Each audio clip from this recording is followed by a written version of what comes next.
Foreplay, presented by Barstool Sports. We have a very cool guest on today's show. We got the whole squad right now. It is myself, Frankie, Trent, Lurch. Big thanks to Jake and Brendan. As always, they're going to be behind the scenes next week, all week when we're out in Vegas filming. So those guys deserve a ton of credit. Thank you. We have Abraham Ancer on the show. We got a little bit of history. The wretched Borrelli, as old Hugsy called him, just chirping the shit out of Abraham Ancer when he played against Tiger Woods. This guy is cool as shit. He just was awesome. He's got a great vibe about him.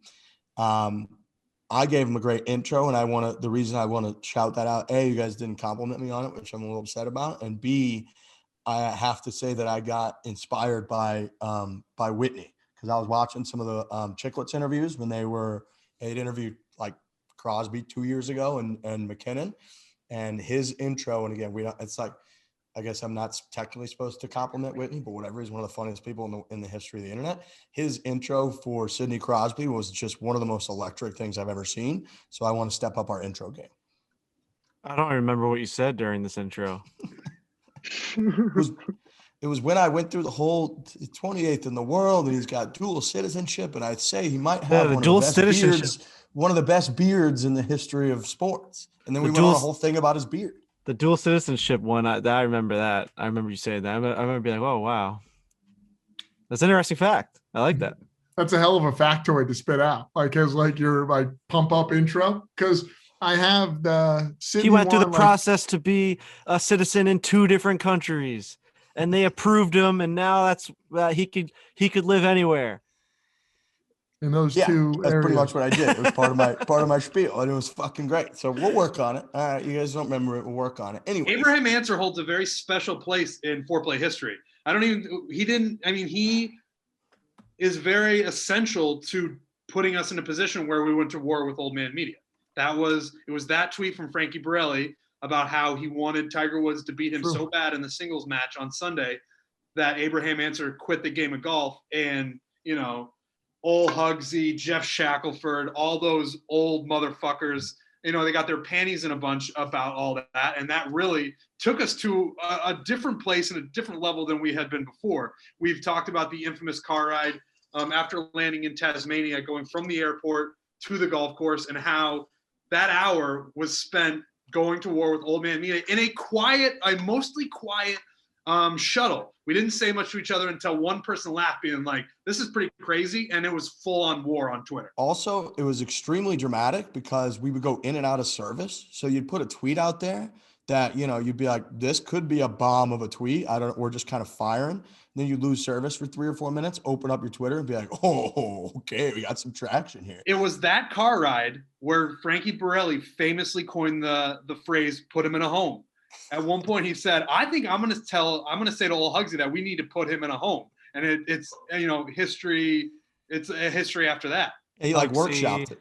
Hugsy, Shackelford, they're all sitting there with their new white New Balances on. You wheel them over to the corner. They can look at the little garden outside that is in the middle of all their rooms.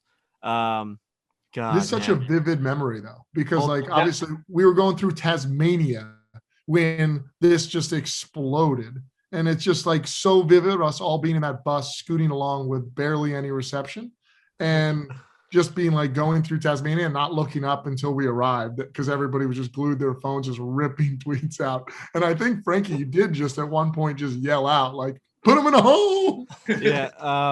I remember being very nervous about tweeting that because I had never been a part of like a big fight on behalf of like Barstool and our brand like that. I'm always on the other side with Dave, like watching him murder people. And I was like, man, we're like going to war with a major media conglomerate of like people, these people that sit in the tent and they're complaining about us. It's Shackelford, it's Hugsy.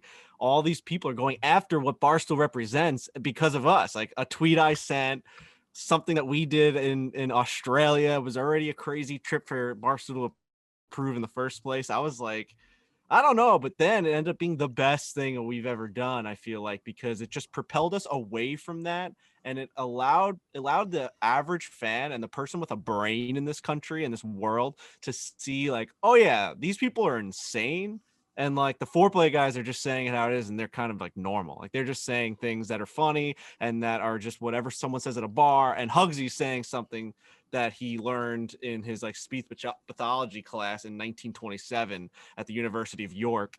And he doesn't understand what funny is anymore, and he just gets mad at the world because it's passing him by. Right. Yeah, and also like their gripes were coming from their own insecurities. Like we weren't saying that we want Hugsy and Shackelford and the old guard to go out of business. We were saying there's a different way to do it, and we're going to do it our way. That doesn't affect what you guys are doing, but you're clearly bothered by it because you get mad anytime we do anything. So we were just saying it's a different perspective. Not that you guys can't continue to operate. It's just that we're going to do it this way. And so for them to come at us for no reason, we were obviously going to fight back. And you're right, Frankie. It put us in a completely different stratosphere. We also like we didn't know if we're Twitter war guys, right? Like we weren't Twitter war guys. I think we were mostly always like, yeah, we support the shit out of Barstool Sports, but like we cover golf. We just laugh about golf. We're not out there getting into these like heated debates. And like even if some of us do like to be confrontational, argumentative, it's always with each other. Like, and there's never a very serious underlining tone to it. Whereas when we were getting into this, it was like, okay, we've gone off the cliff now, and this is real. And people are attacking other people's careers and livelihoods and what they stand for. And you don't know if you're some of those people. Like, is that what we do? And then next thing you know, like I said, we jump in and out of service. And we were at the forefront. We were on the front lines of what had turned into a golf media war. And then the funniest part was the juxtaposition of like, we finished our little war and then we just got off our van and we're on the beaches of Tasmania and we're like, oh, we're just going to play golf for the next 5 hours. Like that was the rest of our day. At one point, I called another grown man in Jeff Shackelford a miserable fuck. Just like you're saying, like, not necessarily Twitter war, guys. I'm not opposed to a Twitter war. Like, I mean, I've been at Barstool for a while. I've seen a lot of wars and I've been a little bit involved in a few of them. But this one was, you're right, it was ours. And to send out a miserable fuck tweet about another person, it really felt great, honestly. What's your saying that out loud is great. Like, just what a tweet that is. Trent, what's your favorite war you've ever witnessed or been a part of at Barstool? It's pretty easy for me. It was when the Nate Dogg ended Adam C. Best. For any Barstool historians out there, I won't get it all right because it happened so long ago, but that's the first one that jumped to mind where Adam C. Best tried to cancel Barstool Sports for who knows, God knows what he was talking about. What was he writing for? What was he writing for? Oh, Fansided? I want to say Fansided. Okay. He was like his own website, wasn't it? What? It was like his own website that he had started or something. And then he ended up a little like rinky dink sort of offshoot that wanted to be Barstool Sports, but rinky dink is such a degrading term for and then he caught the attention of the Nate Dogg, who we all know very well and like very much actually. And he just went digging through Adam C. Best's old tweets, and Adam C. Best had a rough Twitter history. And Nate Dogg just sent Adam C. Best to the shadow realm. He completely ended his life and his career, rightfully so, because the guy, he was being incredibly hypocritical, and Nate Dogg sniffed it out and took it to him. So that is definitely my favorite Barstool war that I have witnessed. He came out guns blazing at Barstool, and he had no idea that we had this dog chained to like a wall, just waiting to release Adam and just bite his face off. And Nate Dogg. The day Adam C. Best went after Barstool, his career ended because Nate Dogg never allowed him to beat Adam C. Best ever again. I mean, he deleted his Twitter, right? Everything was over. He just completely wiped himself off the internet. The dog didn't even let him breathe for like a it week was another straight. tweet. Oh, and what do you think about this? What do you think about this? What do you think about this? It's just like, holy fuck. He beat him. He beat him so bad that we now refer to when something like that happens to getting Adam C. Bested. Like that's how you know. Right. You got by the dog. Yeah, and I think his final nail in the coffin, he turned into Professor Nate and did like, he's not even a video guy, and he did the whole breakdown with the web, and it was, you're dead. The guy's gone. So I think you're right, Trent. That's probably my favorite. And yeah, I mean, as being a part of Barstool, I think it's been about 5 years for me and Frankie now. It's been what, like 8 or so for you, Trent. And it's like, at that point, you're just going to be in the trenches sometimes. Like Barstool just riles people up at times. And the most comforting part about the little war against old man golf media was that it's easy to come from a place when you know you're right. Like Totally. nothing we've done is, in like poor faith or to be malicious. Like we just make people laugh about golf, and we're huge fans of certain guys on tour. And that's pretty much all we've ever done. And so like when you come from that vantage point, it's very easy to be like, no, we can get into it with these guys. Like what's our track record? Yeah, and they just they never understood. And Hugsy, I'm sure, would like to take that back at some point, if like the way he wrote the wretched Borrelli and how fucking old he sounded by complaining that I said, I hope that Abraham Ancer quits the game of golf after Tiger Woods is done with him. We attacked that tournament. We flew across the fucking world to go watch Team USA play Team Europe and the international team. And we attacked that tournament, and thank you. That we attacked that as it was a team event. We wanted Team USA to win. It was like I watched it as if I was watching like the 1980 Miracle Team. I wanted dominance. I wanted wins. I wanted comebacks. I was gonna root for a winner, and I was rooting for a loser, which we bring up in the interview with Abraham Ancer. Like that's not very common in golf. It's usually just match play that you see stuff like that, where you're actually saying, "I want you to lose today." You don't do that on a regular Sunday when you're rooting against the fucking leaderboard. You don't say like, I hope this guy loses, unless it's Bryson DeChambeau sometimes, because his fucking videos are being outrageous recently. Bryson's on such a weird social media kick right now. Someone needs to get their mans, as the kids say. But, Hugsy just didn't come at that. We bring a different vibe to golf, and that vibe is like we want someone to win so much that the other person cries. That's like what Barstool Sports is. Like we think that way with all of our sports teams. Why can't we bring that to golf? So I think we exposed a really dark and bad spot of the golf media, and it was a long time coming for those guys. What was his initial response to you? What was the thing that what did he say back to you? Because there was something about us getting like credentials, like this is what that's right. That really, yes. It was like, this is what we credential these guys got credentials. These fanboys, these fanboys get credentials. We got that was like, I think that was the Shaq comment, but that was also a day after like it had started to fester a little bit when we got the Kessler Corain quotes. Yep. And then people weren't happy. That ended up leading to, amazingly, like 3 months later, I had a phone call with Bob Herrick from ESPN, who was at his son's soccer practice, and was like, I just want to talk things through, Riggs. I was like, that's very nice, Bob. So now whenever I see him at tournaments and stuff, it's totally cool and we get it. But man, we entered a space there that nobody knew the President's Cup was going to bring out. And it came out, in the context of, we had just put out a video that's got millions of views of us getting a fist pump from Tiger Woods. So Team USA won. So we were on like cloud nine, and boy, am I happy that whole thing happened. But it's always fun to relive that. And that is connected to today, because one of the catalysts for that entire thing, Abraham Ancer, who was a total stud for the international team that week, is on the show for about 35 minutes. He talks all about the Tiger match. He talks all about the different comments. He's got a tequila company. He talks about his caddy, Dale, who does the hot dog reviews and his diet. So it's a really, really good interview.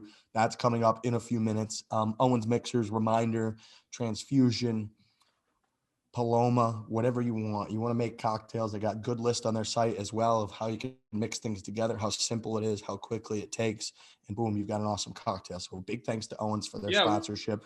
When this comes out, it'll be Transfusion Thursday. So if you do hashtag Transfusion Thursday, if you're drinking a transfusion, send us a picture, tweet it at us, tweet it at Owens Mixers, hashtag Transfusion Thursday. There's no better time to enjoy transfusion than on Thursday. So let us know where you're at and what you're doing. It's a great cocktail, perfect for the golf course. And I've noticed people have found it's perfect for having when you're watching golf as well. Maybe you're watching Abraham Ancer sometime soon. Who knows what you're doing? But owensmixers.com, they got the store locator. So if you're trying to say, hey guys, I don't know where to find this, go on their website, and then also Amazon. So if you're not familiar with Amazon at this point, it's a little bit of a deeper issue. But if you are, you just go on to Amazon, get that stuff delivered within a day or two, and it's that simple. So big thanks to Owens Mixers. And again, they got a bunch of different flavors that come out with good stuff, and you're going to like it. Okay. Dude, I'm sorry. Hold on. Our guy Dylan, or actually this is Sean Zach. He writes for golf.com. He just wrote an article on Bryson. And I mean, it just popped up on my Twitter timeline as we were doing that ad read.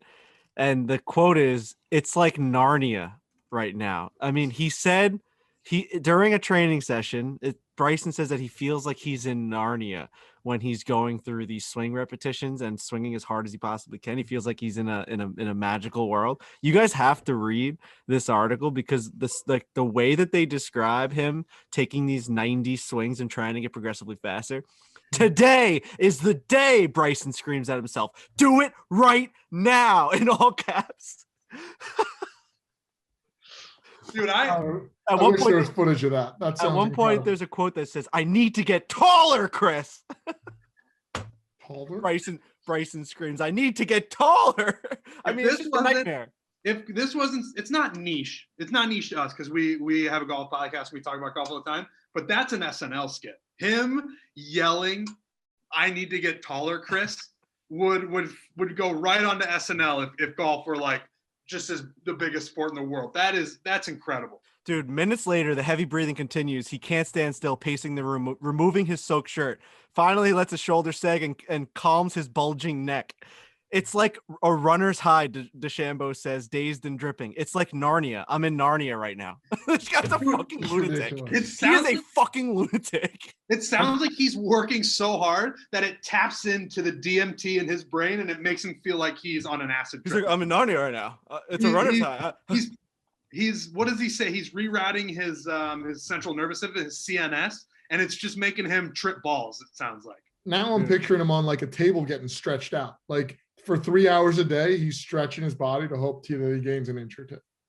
He's something. Move the legs, What? Bryson, he shouts out at himself. Okay, I am done. I am done with this. I am done with you right now. He's screaming at himself as he's hitting golf balls. Does it say screaming? Does it say Yes. Bryson is Yes, screaming? Bryson screams at himself as he attacks another swing.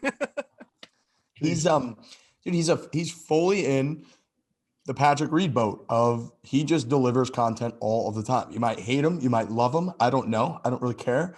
That guy delivers all the time. Like he is preposterous. And we, like, think about our history with him when we were so convinced at first that it was just a show and that he actually wasn't like a crazy person with all this. Then we were fully convinced. And now he's gone, what, 15x more off the reservation since those original storylines that he was doing. Like he's gone. He's in Narnia. He's in fucking Narnia. I'm in Narnia right now.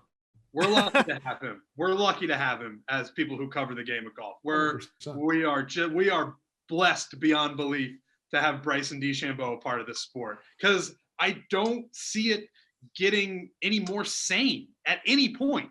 Like there's no way it's going to turn the other direction. He's going to be like, nah, that stuff, it just didn't work. So I'm going to move on to the next thing. He's going to push this thing that he's doing with distance as far as he possibly can. And I don't know where it ends. I thought, like you're saying, Riggs, there was a time when we were like, oh, this is, he's doing this different thing. He's going to try and hit the ball as far as he can and whatever. That was a year ago. And it's gotten only crazier since then. So I'm excited to see where it goes, honestly. Always. And again, he just delivers. He brings it. Everything he says is kind of must read. You can't believe it. And he's the US Open champ, right? So it'd be one thing if he's like 120th in the world, pretty solid PGA Tour player, whatever. I mean, he just won the US Open at Winged Foot by 6 shots and did it swinging like a lunatic. I mean, he's amazing. I do want to say there was a period of time, and it was right after he won at Winged Foot, where people thought he cracked the code and he was going to win every tournament going forward. Hasn't totally shaken out that way. So it's like anybody who had that fear, and it's not a fear, but it was kind of like, oh, he figured out the game of golf. He figured out if you just hit it as far as you possibly can over all the things that are going to make you shoot a bad score, then you win every single tournament. It's nice knowing, and I'm not a purist by any stretch of the imagination, but it's nice knowing that you just can't figure it out that way. But I'll tell you what, it's really fun watching him try. It's so much fun. And, it's amazing to me that you can still, after all of the research and the hard work and the, 100 years that many 100 years that golf's been around, that you can still come up with new ways to find new heights. Like I've already thought like everything's already been invented, not even just in golf, everything in the world. I'm like, how can someone come up with something new? It's like, we've come this far, everybody's thought about new stuff all the time. New ways to swing, left ankle up, left ankle not up, like come up with more strength, width, whatever. And he's just coming up with or working on coming up with new ways to find distance that other people couldn't find for 100 or several hundred years. That is amazing. And on some level, it's extremely commendable. Like, yeah, it's a joke. This guy, what he's doing is, I can't look at it and not laugh in his face. It's ridiculous, but also he won the U.S. Open, and it's cool that he's doing it. So I'm still torn on the guy. To this moment, I'm just torn on the guy. What's the most recent invention you guys like have come across? Right, like not an extension of something that was already invented. It's not a new app. It's not a new feature on a TV. It's not a new speaker that's already been invented. Like, what's the latest? See, like that's an invention you're showing us there, Lurch, is like the vision thing. Yeah, virtual reality. I would say that's pretty new. That's not an extension on already. Well, that's what I wanted to get your feedback on. Is that just like more of the same because it's just a different way to view something, or is that like, I would say that's new. Like, Feels like new. I was going to say an air fryer, but if we're talking about extension, that's an extension of an oven or a microwave. If you're talking Everything's about kind of a purely original invention, I don't know. I don't know. I don't know the answer either, but I guess every invention is always an extension of something, right? Like Yeah. you're mopping the floor with a rag, and you're like, oh, we can make a fucking Swiffer mop, and that's like an invention, Let's put a stick on the end of this rag. right? Or like now let's make a vacuum, and you know what I mean. But damn, I don't know, like what. I'm looking around my room thinking like, what's totally new? And Like I can't. the first video game was an invention. It was like, what is this thing? Yeah. Like you can maneuver the Pong, you can move the two players and hit a ball back and forth. Like, what does that even mean? Like, I'm trying to think of if we even can achieve that anymore. Well, that's what I meant about Bryson. It's like, how can you get, Yeah. how can you come up with something that there's fucking 8 billion of us that have been doing this for years now. Like how could you come up with something that wasn't already come up with? I don't know. Talk about underselling the human race. You go, we got 8 billion of us who've been working on it for a couple of years at least. We've been working on things for the past, couple of years. Yeah, no, it is hard to come up with a purely, like it almost at this point, a purely original invention has to be alien almost. Yeah. Yeah. Like we could be missing stuff that we're gonna get tweeted at, but I 100%. Something's obvious. There's something's like obvious that I can't. Like the wheel. That was sure. fundamentally new. Like what's the wheel in today's day and age? Right. It can't be like a Tesla car, because that's just a car that's been modified to be different. Right. Yeah, the invention of whatever that engine battery is, sure, like that is a new way of doing that, but the concept of a car is not new. I mean, the internet was like fundamentally new. When somebody created the World Wide Web, that's just we're doing something different. Yes, that's a good. What about like the plow? The plow was fucking huge, I feel like. Dude, the plow's been around for, what are you doing here? What? Hold on. The Trent's with me. I mean, I know it's been around, but I'm just saying that's we're talking about invention. That, somebody brought up the fucking wheel. You're telling me the plow is old? Like, well, Right. I mean, come on. What are we doing here? The internet may be the last great like original invention. Now that could sound like the dumbest thing of all time if someone tweets us out a billion other like original huge inventions. Right, but where this room is, that's the number one I think we can get to.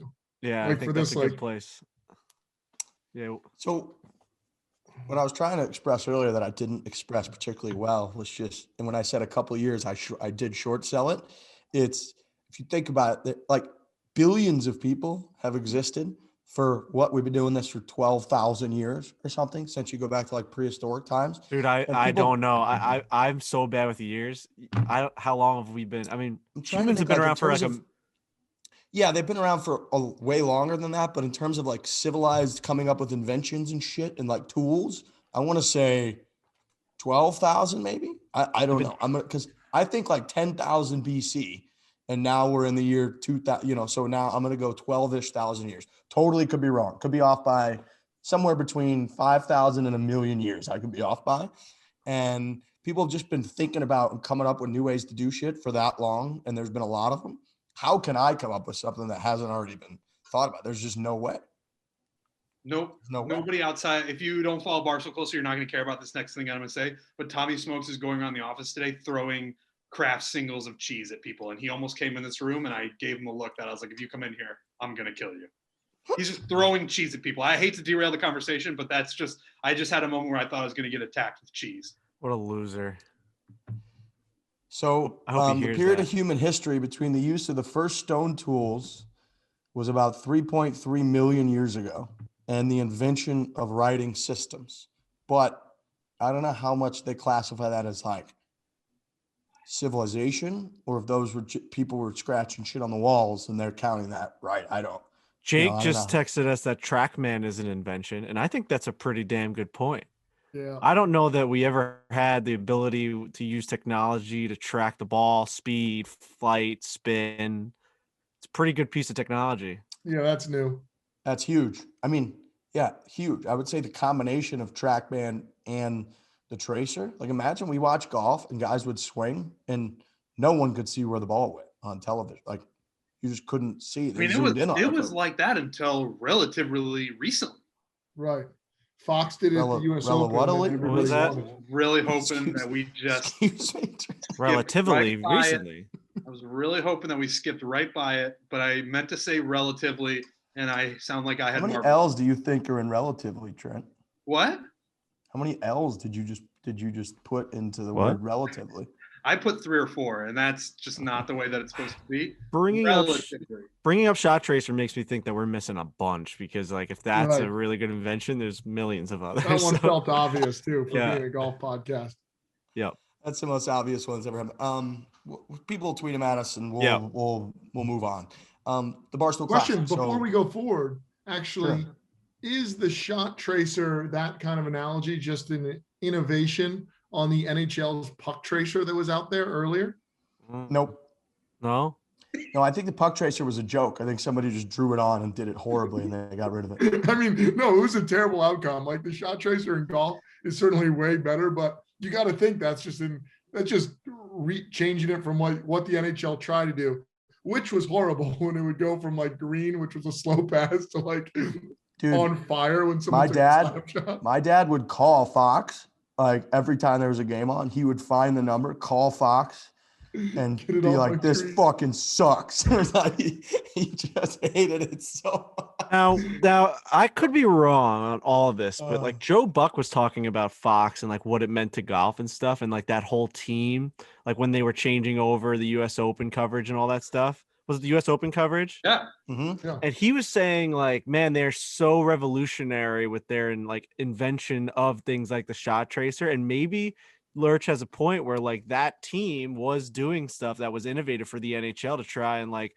track a puck. They had this like, you would assume that the technology for Fox started with tracking the puck, and then they expanded on that to now track a golf ball just a lot better. Like that, like Joe Buck was in like tears talking about how they have advanced technology on watching the game of golf and other sports so much by using these inventions of shot tracers. They were the first shot tracer and usage of that on screen.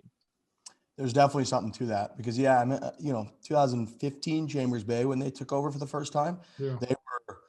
they were all in on being innovative, and not every part of it worked, but a lot of it we still have now because they went after it. And to think that, yeah, Fox just in general has been kind of going after and trying to evolve the production game.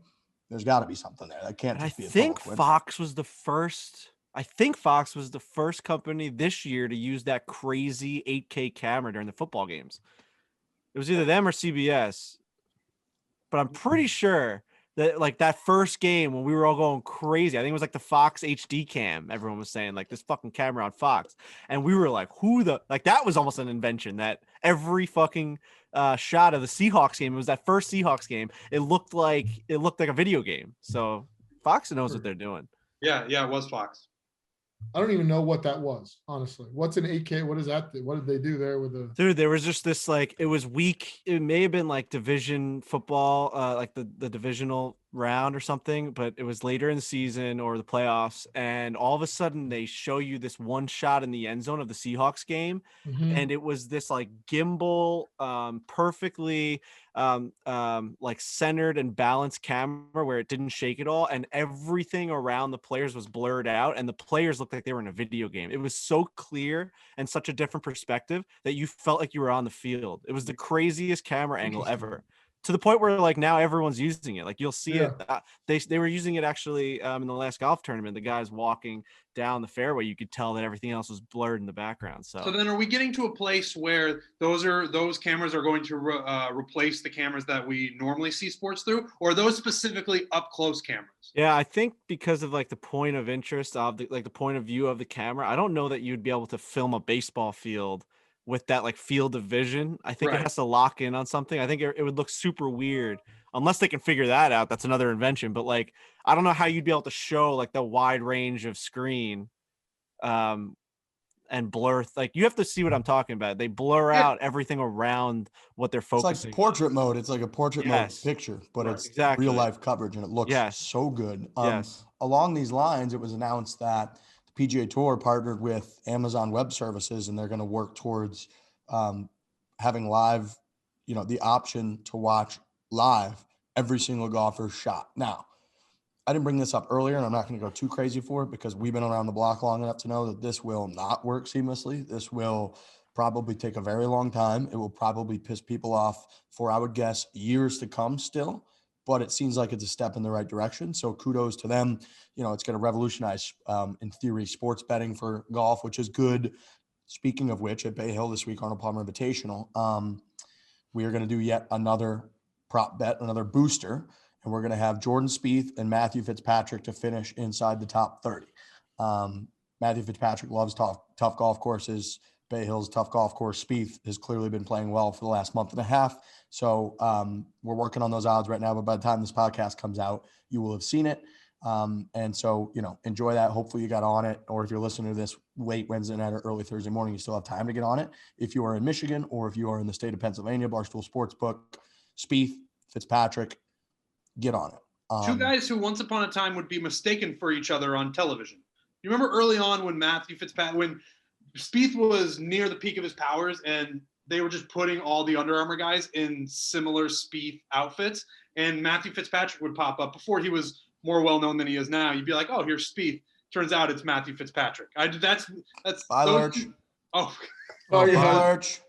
I just gave Go get him, buddy. Go get him. See you, boys. How busy is that Axon business that you're fucking hopping out of here every 20 seconds? Dude, How many it's drones? crazy. I literally go 9 to 7 p.m. just like calls. My God. Like I've got a laundry tonight. I'm going to be up till 10 p.m. getting back to people. You need a new invention to stop. I need to hire people, and that's as old as time. An assistant. And we're doing You that. could, I gotta go. come on. he There he needs clone technology. He needs another Lurch. I hope he Yeah, that's doesn't. right. I hope whatever drone he's about to sell doesn't go through. Just one of them. Come on. I know. That's I don't- malicious. All right, I'm He's sorry. gone for 5 seconds. You I'm already attacked sorry. him. No, I Barstool take that back. Barstool Sportsbook, Jordan Spieth, Matt Fitzpatrick, top 30 at Bay Hill. And also the Barstool Classic. So quick updates. We've revealed the schedule. People can go check that out, barstoolclassic.com. Registration will open Wednesday, March 10th at noon Eastern, 9 a.m. Pacific time. And we'll have pre-registration 24 hours before that. So noon Tuesday. That doesn't affect that many people this year. It's just folks that made it to the Barstool Classic Championship last year. A few other people whose events were canceled because of COVID. There were some states we couldn't go to, hurricanes. So those folks get pre-registration. But noon, March 10th, noon Eastern, barstoolclassic.com. I expect the thing will sell out very quickly. So if you really want to play and you really want to get on it, be sure to be ready on the website, noon Eastern, Wednesday, March 10th. It's going to be great. The Barstool Classic Championship is at Pinehurst 4 days this year. It was extremely fun last year. It'll be extremely fun again this time. And a big thanks to Truly. Truly's got a new thing out. It's iced tea and Truly. Oh, And it is phenomenal. really? Phenomenal. What kind of they've had the alcohol is in lemonades. there? It's too much, as you saw from this past weekend, but it is, they've had the lemonades that came out. Those were good. They've had their traditionals. Those are good. These blew me away. The iced tea ones, which are going to be at all the Barstool Classic events, which is something that we're going to be kind of talking about getting them out this year. They blew me away. They got a bunch of different flavors. And they got their real brewed iced tea and put them together with Truly hard seltzer. And you've got yourself something that is so delicious. It's perfect for being outside and playing golf. So big thanks to Truly for inventing that and for believing in the Barstool Classic for 3 years straight now. And they also, they believed in the Barstool Classic before it was a thing. It was like something that we just had on a piece of paper in an email maybe. And they were like, yep, we're in, we're going to sponsor it. That allows us to book Pinehurst. That allows us to not charge $1,000 a person, but to keep it at 400 a person. A few venues we do 500 a person if they cost a lot more. But people got to realize on the entry fees, like we lose money. It costs us more money to put them on than we get from the entry fees. Courses cost a good amount of money. The food and beverage costs a good amount of money. Our team traveling around the country costs a good amount of money. All the signage when you arrive and it feels like you're at a tour event on the driving range. All that stuff costs a bunch of money. And Pinehurst, 4 days at Pinehurst for those that make it to the championship costs a lot of money. So you add all that up, does $400 per person offset that? Not even close. So thanks to Truly and to our other sponsors who have come in and been able to, support that event because it allows it to be as cool as it is without us having to charge a ridiculous amount of money. I get that $400 is a good amount of money, but it could be way higher. And Truly is the best for helping us out. So Barstool Classic, registration opens next week. Be ready for that.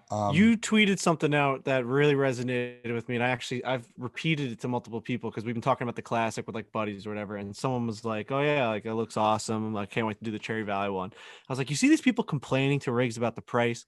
And you said something that you're like, "How could you complain about something that we invented, or like that wasn't a thing before, right?" Like we say what the price is because we made up the tournament. Like, what are you comparing it to? I don't understand why people are like, how could that possibly be $400? Like, well, there's a simple answer to that. It's because we just said it's $400. And we're a business and we're a successful business. So like, clearly we have gotten to that point. And what I said in the tweet, Frankie, right? I said, I don't understand how you can complain about something that previously didn't exist, that we went out and worked hard to create and make it exist, and that you have zero obligation whatsoever to participate in. Like, yeah, they don't have to play. If it scrolls across your Twitter timeline and you go, nope, that's too much, just scroll on to a different tweet. It's like, what? If you think back to three years ago or whatever, and say that it didn't exist, that it's not an idea that came up, you would not be complaining about anything. Like it's you know what I mean? Like, yeah, that's like how I'm trying to explain it. It's like, all right, you're mad it's $400 and you can't play in it. Well, if it wasn't invented and wasn't $400, you wouldn't be playing in it anyway because it wouldn't be a thing. So stop complaining and just don't play in it. There's going to be every single, however many golfers, how many people play in each one? It's about 108 golfers per course. We have a few sponsor teams and stuff, but 90 to 100 stoolies, common golfers out there per venue, and we're doing 26. So we'll have sells out in 4 minutes. So it's like, if you're going to complain about the money and like not getting a spot, like they're selling out. And like Riggs is saying, we need sponsors to even get this thing rolling. It's not like your entry fee is really doing anything. And on top of all that, and this fucking complaining culture now that we live in, when you finally get in and pay the $400, if you're a good enough golfer and you make it to Pinehurst and you make it into, is it the top 4 teams, the top 8 golfers from each one? Yep. So top 8 golfers from each leg of the tournaments. I mean, you get to go to fucking Pinehurst, stay at this fucking awesome hotel, be able to be in the mix and go to the range and play the cradle and play multiple rounds for the chance to win $10,000. So what the hell are you complaining about? Like, enter it, try and win it, and then you won't be complaining with your 10 grand. So it's a no-brainer when you factor everything in. People clearly don't do that when they tweet things at us on the internet. We're aware of that now, but it is always going to be frustrating. And the value, again, is a joke. Like, we could charge way more and sell the thing out, but we're not here to gouge people. And we luckily don't have to rely on that revenue to drive the entire thing, because Truly and our other partners have come in. I'll talk a lot more about the other partners, but Truly, they're our title sponsor. They've been there since day one. They're phenomenal. And look, like, you get a full round of golf. Like, Aaron Hill's in his peak season is $300 alone just to play Aaron Hill. So we're charging $500. You get a caddy, you get a round of golf, you get food and drink all day long. You get the excitement of you could advance in a golf tournament, and you get the chance that if you do advance that golf tournament, you get 3 rounds potentially at Pinehurst, maybe 4. and food and beverage there. So it's a joke. I mean, and you get a gift bag. So like the gift bag comes with, that costs us money. I didn't even mention that. Like our merch team, we come up with stuff. We create designs that takes people's time, that they get paid salaries to have to work on those things. Plus it just costs money to order stuff that goes into your bag. So the value's awesome. It doesn't bother me except occasionally on Twitter when I fire back at people. So, anyways, barstoolclassic.com. Big thanks to Truly, and you got to try their new iced tea stuff is really good. All right. I think we're good here. Bay Hill is going to be great this weekend. The Arnold Palmer Invitational. It's that time of the year where we get to see Arnie ripping driver off the deck on 18, which is one of my favorite clips ever. So I love when that circulates on Twitter. Tiger's won here 9 times, so Tiger will get brought up a lot. 8 times as a pro, 1 time as an amateur. And we all know Bay Hill. We know the 18th green with the rock wall. It's just fun to get to this part of the year where you know the courses, and we're getting close to the Masters. So everybody enjoy Bay Hill. Enjoy this conversation with Abraham Ancer, who's a very cool guy. All right, folks, we're joined by a very special guest today. We have the 28th ranked player in the world. He has dual citizenship in Mexico and the United States of America. The 2019 President's Cup, he went 3-1-1. It could only be described as an absolute problem for the United States of America, which I'm sure we will get to. He apparently dabbles in tequila, and I believe you have what I would call one of the most well-groomed beards, I think, in professional sports. It just always looks good, especially when they zoom up on you after those shots. They do those shots. It just looks really good. We have Abraham Ancer on the show. Welcome to the show. Thanks so much for having me, man. And on the beard, I think I've just gotten lucky. I'm not always on TV. And whenever I guess they zoom in, that happened that morning that I trimmed it. So I've been getting lucky. Well, it's always looked good, and it's just stood out to me. I'm like, dude, that beard looks so much better than my beard. It's just full. And so, coming on this show, it's actually not fair because other than Riggs, I can't really grow anything. This is kind of as good as it gets. Frankie is an absolute debacle. So you're going to look the best out of us, no doubt about it. Yeah. To be honest, it helps a lot when you have darker hair. It makes it more defined that if you have blonde hair or, you know what I mean, or lighter hair, that's kind of what I think makes the difference. Definitely. It's just clearly defined, and it's just stuck out. So whatever you're doing, keep doing it. You mentioned you're down in San Antonio right now. So what are you going through schedule wise? Where are you at kind of with your game, and what's going on this week? Yeah, so right now I just got back from the WC in Florida, which I thought it was awesome. Never played that course before. So I have just a week to kind of get prepared for the players next week. So I saw my trainer this morning. I like to work out and see my trainer, make sure I'm feeling good. And then the afternoon I use it to practice. But I've only have a couple days, and I got to make a trip down to Tequila, Jalisco. Got to check up on a couple things with Fletch Azul. And so, I mean, on my weeks off, there are really no weeks off. I have to be really smart with my time so I can make everything work. That golf course looked impossible. It was tough, man. And we got lucky with the weather. I guess the last day was the day that we had a little bit more of wind. But if your short game is not sharp, man, it can definitely tear you apart. It's a cool golf course. It's fun, but it's really tough. For us watching it on TV, like when we see Augusta, everyone's like, no, you have to be there to really see the undulations and the slopes. Like for some reason, Concession shows really well on TV. You can see these mountains on these greens. Is it even that much crazier being on the green in person? Yeah, I saw a couple of shots on TV and I was like, oh, it looks kind of severe. But when you're there, man, especially 13, the par 5, everybody can get there. But I mean, they put the pin on the front one day, and I mean, there's no room. I mean, there's literally no room for you to land the ball. So you can make a birdie, but you can also walk out of there with a double and being right next to the green. It's pretty crazy. So yeah, the margin of error is very, very slim out there for sure. Do you prefer that kind of golf? Like, do you feel like that helps your game versus kind of the rest of the field? I think so. I like golf courses that you have to be very precise coming into the greens. I think that's something that I can do very well instead of just kind of big greens that you can just pound it and just hit it really anywhere. I like golf courses like that you need a little bit of imagination around the greens and just if you hit a bad shot, there's no easy up and down. You know, I like golf like that. I think it's fun. Yeah, and I mean Royal Melbourne, right, where you had for a lot of people kind of the breakout where you really became a star. That place is known for being diabolical around the greens, Alistair McKenzie. So I think it probably makes sense that you like that kind of golf. I do. I like going into a green, and if you miss a shot, you have like three options. You can play like a flop shot, or you can play like a bump and run, or a straightforward chip shot. I mean, I think it's fun instead of just like hitting into the rough and just you only have one shot to just like gouge it out. So I think that's the golf that I like to play, and I enjoy it. I like short game stuff and all that. So yeah. President's Cup, just like looking back on it, was that the most fun you've ever had?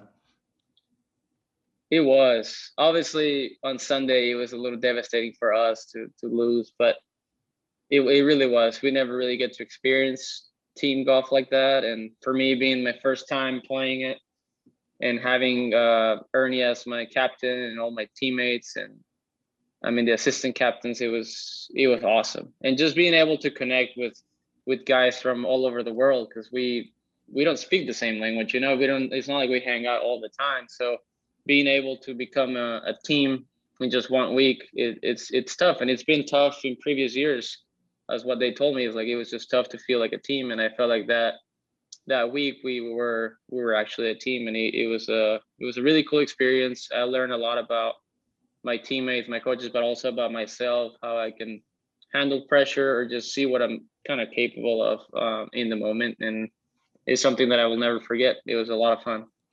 It's interesting in that, you know, when you talk about it, like the Sunday was devastating, and like a lot of people remember the Tiger stuff, which I'm sure we'll get into, but what people don't realize, like how much more that event was about. And we even said, as huge, you know, Team USA guys, we're rooting for the USA guys, we know them better. Like we almost felt, and we talked with like Trevor Illman about this a lot, like we're good friends with him, about like people almost felt like you guys you deserved it. You guys you came together. You're from all these different countries, different continents, and you guys brought it. The crowds were awesome. And so I do think, like, yeah, the Tiger match, and again, we'll get to that, but like you couldn't miss that week. You just like, I think people need to kind of be reminded that every time they cut to the TV, or like we were there and it's like Abraham Ancer had a big shot, you just delivered. And so I guess when I say like that must be the most fun you ever had with those crowds and everything, maybe it was a bad taste in the mouth at the end, but for pretty much that whole week, you were just on fire. Yeah, it was fun. There were so many shots that I still can just remember the feeling, or even just the look. Some bunker shots and chip shots and putts that I'm like, you just black out. I mean, it's just you're not even thinking, and you're just kind of reacting. It's pretty sweet in a golf course that is so demanding. Yeah, and I just played with Louis this Sunday, and we were talking about it a little bit, and me and my caddy remind me of some of the shots, and Louis was like, yeah, I just when we and they played, I think he said, what's he said? He was there for the first 5 holes, and then he was just watching. And for like a guy like that, like Louis, like that, I mean, that is so awesome from a guy like that to say that. And obviously, I mean, it gives me confidence, but it was just an awesome week, you know? It was cool. It was very cool. The Tiger stuff, you know, it's obviously we're only like a week removed from the accident, so everything's going to be tougher to talk about. But do you feel like you got misconstrued, or the comments got misconstrued because people were, you know, using it as going after you? Our own guy, Frankie Borrelli here, had a tweet that I'm sure we can get into. But, you know, when you look back on that, how do you feel it was portrayed, the couple comments that were made between you and Tiger? Yeah, I mean, it was definitely annoying, because when you say something idolizing someone, you know, that, I mean, Tiger is my hero since I'm 3 years old. He's one of the reasons why I'm in the PGA Tour and why I wanted to be a professional golfer. And so that they asked me that question a month prior to the President's Cup in Mayakoba, my home country. They're like, so are you looking forward to the President's Cup? I'm sure. Who are you would like to be paired with as partners, or who you want to play on Sunday in the finals? And I can't remember what I said. I think it was like, I know Joaquin really well, Neiman, we play together a bunch. But I was like, I'll just be happy just to be there. And on Sunday, imagine that. I mean, I will absolutely love to play against Tiger Woods, being my hero growing up in the President's Cup. That would be absolutely insane, like a dream come true. And then it happened. Like on Sunday, it just happened to everything lined up. And then on Saturday night, they announced it. And then just the media started going crazy and just saying, Abraham Ancer in quotations, I want Tiger. I was like, Jesus Christ. They really did forget about that second part where you're like, he's my idol. I've loved him since I was 3 years old. They made it seem like you were pumping out your chest, being like, I want Tiger Woods. I want him. I'm going to stare him down and I'm going to beat him. It is pretty wild how the media takes that and just throws it. And I'm sure we're guilty of it too. I'm sure we probably took some of those quotes and we're like, Abraham Ancer wants Tiger Woods. He doesn't know what's coming. But it is pretty wild how they whip everybody up into a frenzy. It's part of social media and how the world works now. You have to be careful of what you say. Obviously, I didn't say anything wrong, obviously, but Right. they can make it sound in a way, and they just run with it, and it makes a headline, and if it's gonna sell, I mean, they're gonna say it, and at the time, it was a perfect thing to maybe to give the U.S. or just the President's Cup add a little bit more, so people would be talking about it, and yeah, that night I had to I saw it for the first time. I was like, man, I'm not going to look at my phone for like a day and a half because it's going to suck. I already know. So on our side, I had a tweet out there, and honestly, it propelled us into a world we never knew we were going to get propelled into. Basically, what I thought it did was add to the team aspect of it, right? So like when you came out with that quote, never once did it cross my mind that it was like a disrespectful, like I want Tiger because I could beat him. It's more like, it's them versus us, and he wants Tiger. So like for us being the biggest Tiger guys ever, and we're Team USA, we were in Australia. So like, we're like, we need this fucking W. Like we've traveled across the world. Yeah. I saw what you said and I tweeted out, I want Abraham Ancer to quit the game of golf once Tiger Woods is done with him today. Cause I was like, damn. Yeah, I know. I'm sorry. But listen, he said, damn, dude, going into that competition, like I wanted you to lose so badly that like, like maybe you just like packed it up and you're like, that's it, it's done. But that's like how we talk. That's like, I'll say that about my hockey team. Like I want the Rangers to never play again once the Islanders are done with them, because honestly, the President's Cup brings that sort of competition. We don't get to talk about golf like that when it's when it's just a regular Sunday where it's like, who are you going to pick? Just two random guys in the top 5 going into Sunday? No, this is mano y mano. It's Ancer versus Woods. I want one guy to win. I want one guy to cry. That's how sports work. So honestly, I loved it. I'm sorry that it got screwed. No, you don't have to be sorry. Well, no, I'm sorry that the media turned it into like this, like it's a disrespectful thing, because that's bullshit. Like you should be able to go up there and say I want Tiger Woods on Sunday. If there's a guy, if you ask a guy in all of world professional golf, and they ask in between those 12 guys or however many players there were, who would you want to play? If you don't say Tiger Woods, like there's something wrong with you. Right. You want to beat the best. Well, not just because of beating, like the experience. Obviously, you want to win, and I wanted to win. I mean, there's no debating about that. But I mean, having a chance to play against the best player to ever play the game. I mean, that's and now like with everything happened, like you don't even know if you're going to be able to play again just a regular round of golf with them. So it's, you know what I mean?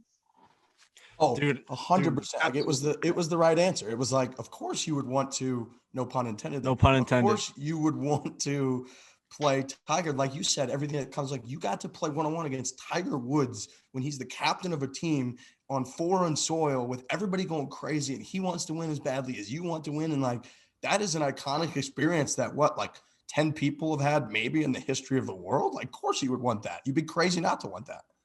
Absolutely. And I mean, like I said, that experience, I mean, I was nervous. Yes, I was extremely nervous.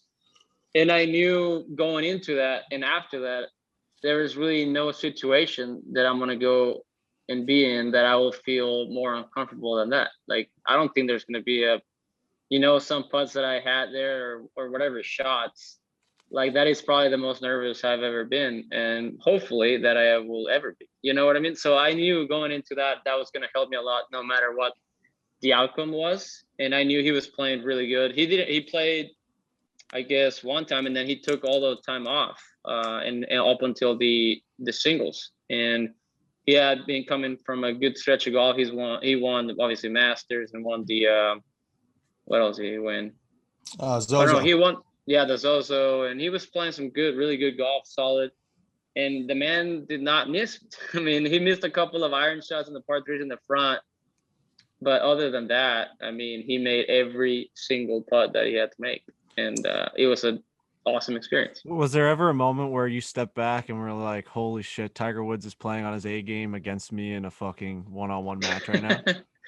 Well, yeah, I mean, I was seeing it definitely on the back nine, and just the intensity. I played with Tiger before a couple of times, and super nice. We were chatting about whatever, friendly and just great. Me and McKay were talking to him about just random stuff, and it was awesome. But you can just tell that day it was completely different. Like it was an absolute. He was in an absolute mission, and I mean it's different. It's match play. I mean I get it, but the intensity was definitely there. I mean he was playing some really good, solid golf, and he's done it for a long, long time. So he knows what it takes in those situations, and he did it. I mean he played really good. Was there any? Oh, go ahead. I said I felt like I played really good too. I just had maybe 2 iron shots that I regret, but other than that, I still played pretty damn good that day.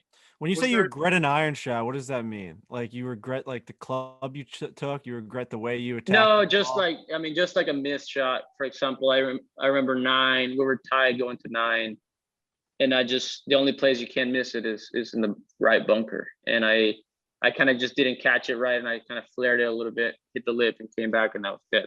So like, and in those situations, you just can't miss in the wrong spots because just one shot can change the whole deal on that day. So, and yeah, I mean, I missed that, and I missed that hole. I lost that hole and then lost the next one and battled back a little bit, but then it was just too far ahead. Damn. And I thought the whole week you handled yourself so well. It was so impressive, and you played so well. 3-1-1 record, and going into that environment against Tiger and with all the other bullshit in the comments, I just thought you handled yourself so well. So that was, for a lot of people, that was like, oh, this guy is the real deal. So I just like, it was, you were extremely impressive, I thought. Thank you. I appreciate that. Folks, another way you can support us if you care to support us. If you don't, then you can just ignore us. But if you care to support us, store.barstoolsports.com. We do work hard on the merchandise. We try to come up with really cool stuff that we would like to wear, and we do wear all the time. So get in there. We got our new Peter Millar shirts that we put out with the Barstools all over them. Oh, it's as good as it gets. It's as good as it gets. It takes everything that Peter Millar is good at, where it's like the style, the fit, the form, and the way that they utilize logos. Like you'll see this with they'll do airplanes and they'll do little whales sometimes. Like they'll do something weird, and it's always a showstopper.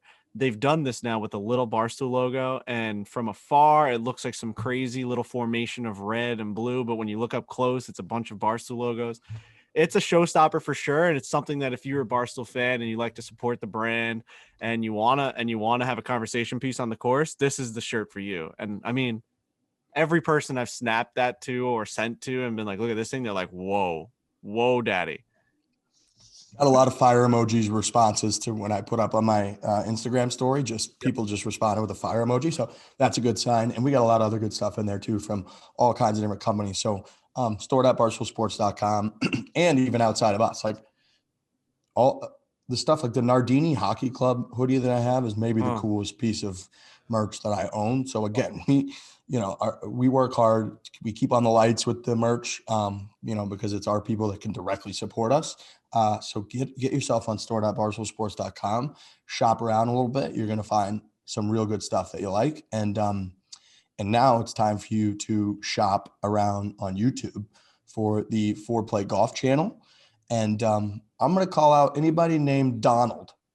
It's a bit of a time for you if your name's Donald, where you've seen that name all over the place for the last 4 or 5 years. Who knows how you've handled that, Donald? I'm not sure, but what I do know is that all the Donalds out there, I'm sure you like to have something great in your life that is funny and that entertains you and maybe takes your mind off anything else and keeps you and puts you onto a golf course. And we post that stuff pretty much every day or several days a week. So go to the YouTube channel Fore Play Golf, and all you Donalds out there, Don, subscribe to the YouTube channel. I'm going to go with the name that I'm not positive we haven't said yet, but I'm just going to ride with it. And if they didn't catch it the first time, they'll catch it the second time and subscribe. Corey. If your name is Corey, you got to subscribe to the YouTube channel. Guess who we've got videos with right now this week? Colin Morikawa. Probably a name that sounds familiar to you. He just won a WGC event. He won the PGA Championship last year. Pretty damn good golfer. And he golfed a little bit with us. First, he gave us an approach shot with, what were they, wedges? What were we hitting with Colin? We're hitting little wedges. 75-yard shots. Hitting wedges with Colin. And then next week, we're going to have a one club challenge against Colin. And that's, we're going to constantly be putting out great, funny golf content. So if your name is Corey, subscribe to the Foreplay YouTube channel. All right. I want to call out one person in particular. And, you've been skating by, listening to Foreplay, probably, hoping that one day I wouldn't call your name. And today's the day, Ethan.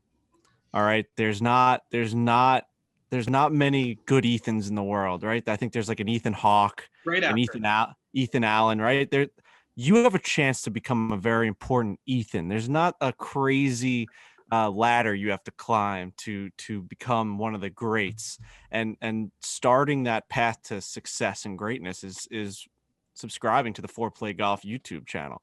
You get to watch us play against a different pro, whether it's them teaching us how to hit shots the way they hit them or facing them in a one club challenge. And this is happening every single Tuesday for the past month and for the next coming months.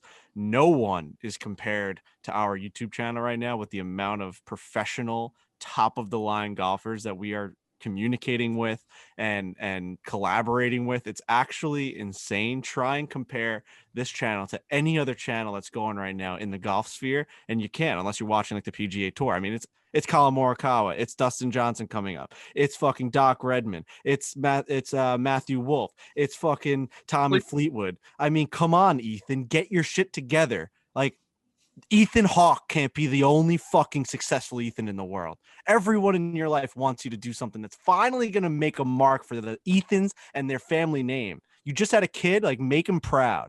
All right? Figure it out, Ethan. Let's go. YouTube Foreplay Golf. One time in your life, do something. Tequila. So, we already mentioned a little bit tequila. How does one get into the tequila game? I put down in my little outline here, like, I don't know if you're an Entourage fan, but Avion from the show Entourage, that's like what I think of when somebody dabbles in the tequila business. So how'd you get into the tequila business? So that's really all I drink, to be honest. So if I'm gonna go have some drinks, that's the only thing I drink. And it's been like that for like, hold on, I'm 30. Yeah, about when I was like 23, so 7 years. And in a pro-am in where was it? Colonial. I got paired with Aaron, my partner now in Fletch Azul, and we just Mexican guy as well. And we just started talking about tequila and what we like to drink or whatever. And then we mentioned that it would be awesome to one day have our own brand or whatever. And we've been already, we're not connoisseurs, but we love and we have a passion for tequila for a long time. And then one thing led to another, and I had some connections in Mexico, and we said, you know what, let's do it. Let's give it a go and try to bring the best tequila we can bring to the market. So we started working back then. This was a little over 4 years, and we haven't stopped. So we barely launched this. It's going to be a year now coming up. So it's been cool, man. It's been awesome. Man, you're so fucking cool, dude. Like you have just such a that branding, being Mexican with the tequila, the beard, everything about you is just fucking solid, dude. You got it going. You absolutely have it going. Like you can't match up with like a pina colada company. Like, you got to be sipping on tequila. That's just your brand. That's what you look like. Like, that's everything that you are. That's fucking awesome. And thank you, but You're welcome. There's thank you for the compliments. It's okay. But there's so many people coming into the tequila world, and there's so many just jumping on this. I don't want to call it a trend, but there's been a lot of famous guys coming out with tequila, but you're like, come on, man. They don't really like, I don't know if they even drink tequila. You know what I mean? It's just kind of, it's not upsetting because it's part of business and is that's how it works. But you want to be, or I want to be really genuine of who I am and what I like. And if I'm going to be a part of something, I want to be really passionate about it and be really behind it and since the get-go and bring something up from nothing. So I'm really proud of what we achieved and we just started. So hopefully we can grow this a lot bigger. Well, it's right, like it's, I wouldn't say easier, but it makes more sense to be successful with it when it's something that you genuinely love. Like it's very authentic, and your instincts and that are going to be better because you just like tequila. So it's, if you've been in that world and that's what you like to do, like you said, and you get some other people that it's clearly just a business, they're trying to find somewhere to put their money. Like, it's interesting for me that you, as a professional golfer, that again we see in these arenas and inside the ropes playing, do you find yourself trying to take, I don't know if it's like practicing or learning to the business world? Like, are you reading books about business? Are you trying to, like, how are you trying to get more into the business game? Yeah, I mean, like I said, it's tough just because we're gone all the time, and it takes quite a bit of time. Golf does. Yeah, I have to be really disciplined with my time and how I manage it. But yeah, it definitely intrigues me. You never know what it can happen to me. I mean, I don't want to jinx myself or get hurt or something. I want to have something other than golf. Obviously, golf is my passion, is what I love to do, and that's what I want to keep doing for as long as I can. But also, I enjoy business, and I enjoy things that I have fun doing and what I'm passionate about. And if I can make some coin from that, I mean, that's amazing. That's really what you want. So, but yeah, I mean, Aaron, like I said, my partner has been he's a young guy too, a little older than me, but for what he's achieved in the business world, he's very young, and I've learned a lot from him. So he's been kind of my mentor in the business world. So how do you say it again? And where can people, how can people get involved? How can they get it? Can they get it? What's the gist of my tequila? Yeah, I don't even know how to say. I'm wearing right here the hat, Flecha Azul. Oh, Flecha That's a Azul. fire logo. How long did you guys think about and mull over logos? Quite a bit. We have a great marketing team, VP agency that did the logo for us, but it was everything in our brand has kind of a little bit of history or something, from the bottle to the labels to everything. We like to do everything together, not just like, yeah, here's the idea, go and do something, Right. And if you look at the logo, I mean, I don't think you can see it here, but everything in there has a meaning. Flecha means arrow. So you got the little arrow going up, which is blue, which is azul. I don't know if you can see it. Yeah. Yeah. And then you got the plant, the agave is what kind of goes that way. That's the plant where the tequila comes from. And right in the circle, it has a little bit of a round thing. It kind of around the arrowhead. And that makes the koa, which is, I don't know if you've seen pictures of the guys kind of harvesting the agave, like cutting it. They use a round thing called the koa, and that's in there as well. So everything there's so many little things that you can look at and that you have no idea, but when you like realize, like, I didn't realize that thing was in there. So it's been 10 out of 10. Yeah, that like that's real passion. Like, to be that involved in the details of it, like that's clearly something you're very passionate about. Absolutely. Yeah. And it's a name that it resonates a lot with me and Aaron's just life, coming from humble beginnings in Mexico and not really knowing what we're going to do. And we thought about the name of Flecha because a Flecha by itself, an arrow by itself, doesn't do anything. It has to be propelled back and pulled back and pulled back until you can launch it forward and be successful there at the end. But yeah, that's kind of how the name came about. And Flecha, I think it sounds good. English and Spanish is not a word that it's that hard to pronounce. It doesn't get botched up that much.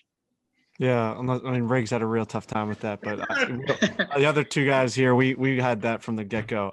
Hard to pay attention. What a bunch of bullshit. Hard to pay attention to you with that piece on your wrist there. Look at that fucking thing. Oh, the watch. Oh my God, that thing is unbelievable. I don't think I've ever seen a watch that thick. Speaking of like that, it's not that thick. Speaking of that and like purchases, and you said like coming from humble beginnings, what was the first tournament you made like your cash in? And like, what was the first thing you did after really like making it, right? Like you finally like got some big money in the bank. What was the first thing you went out and purchased? That's a good question. I've been actually very smart with my money. But I probably my house, I would say, here in San Antonio. That's probably the best, like big adulting kind of purchase. I haven't really spent much on like cars or jewelry or anything like that. I've been really, really smart with it, and that way I can have some of these businesses too. So because to start sometime you need some money. You don't have a bright red Ferrari sitting in the garage or anything? No. Bright. I have a pickup truck that I take to the ranch. I mean, I guess that's another big boy purchase. I love the outdoors and ranch and all that stuff, and so I have some property outside of San Antonio. We always talk about, because we're buddies with Kisner, and he tells like Riggs like that feeling. What is it? The Wednesday after when does it come? Wad Wednesday. Wad Wednesday. You guys just get in like a text message from the tour. It's like you've made X amount of dollars. That's got to be the best feeling of all time. Every Wednesday, it's a good. If you play good, the Wednesdays are amazing. Yeah, the tour sends you a text saying how much you made that past tournament, and it's like wired to your account. So that's pretty neat. It's great. Like I'll tell, like Kiss. Talking about Kiss is one of my favorites, man. We played the first 2 days at WGC this past week, and man, we have a good time. And I wish I played with him every single round, because I have a great record playing with him. For some reason I played really good when I'm paired with him. So what is he like awesome. from your vantage point? Because we all know him as we can't believe he's a professional golfer. Like he's just this regular dude that goes out there, somehow gets on the other side of the ropes, and is like a top 30 player in the world. What is he like from a competition standpoint? Does he kind of get more serious or no? Oh, definitely. I mean, he definitely gets serious out there, but he's still a kid. He is hilarious. He doesn't have a filter. He just says what he thinks. And he's a regular guy that is a really good golfer. I mean, he really is a really good golfer. I think I compare a lot of my game to his game in some ways, as in because we're not like the tallest guys. He's even taller than me, but we're not like the tallest guys out there, and we hit it somewhat about the same distance, and we just find a way to score. And but yeah, we get along great, man. He's fun to chat with and play some golf. Yeah, he gets Wad Wednesday. I can always tell when he's had a couple, Bud Lights the night before. He's having them early on a Wednesday, and I just like RSM week. I think right after Sea Island when he lost in the playoff, I just get a text screenshot from him that was just like $719,000 has been doing, deposited into your bank account. And he's like, Wad Wednesday, Riggs. He's on fire. He's a legend, man. He's so funny. He is great. It is cool, like Frankie said, we know him as buddies, but we're kind of like whatever media, podcasts, entertainers, and so to hear other guys like inside the ropes, that Kiz is just Kiz. Dewey's great. So speaking of Dewey and caddies, your guy Dale does the hot dog reviews, and Frankie Borrelli up here has filmed pretty much all the pizza reviews that Dave Portnoy does. So you got a little connection to the review game. That is funny, and Dale, he's a great fan of the pizza reviews. And the funny thing is that people be like, "Hey, he's so funny. Is he like acting?" Or it's like, dude, the guy is not acting at all. Like this is the guy that's how he is. And he's got a phone in front of him, but the guy is not like acting or trying to be funny. That's just how he is, and he's funny. He's like the nicest guy. Once it's tournament mode, we get really serious and we get to work, but it's fun to be around him. He's got the worst diet in the world by a mile. But I mean, clearly, there's no hot dogs. There's no other person in the world that eats worse than him. There's not. I mean, there's no way. I could sense that you give it to him, like that's been said to him from you, right? Where you're just like, you eat like absolute trash. Well, I mean, yeah, I don't even have to say it. It's just like I'm just concerned for his health, like, to be honest. But what's this guy eating? What's this guy eating? You get to a tournament, whatever, Monday, Tuesday. What is this guy eating throughout the week? So let's say we rent a house and we're gonna stay together that week, hypothetically, right? And I'm gonna go and I was like, you know what? I feel like cooking this week or grilling out or whatever. he will not eat anything that we all will eat. He will not eat a burger. He will not eat like a steak. He will not eat anything. He asked me, he's like, Dale, I'm gonna get some stuff. What do you like? What do you want?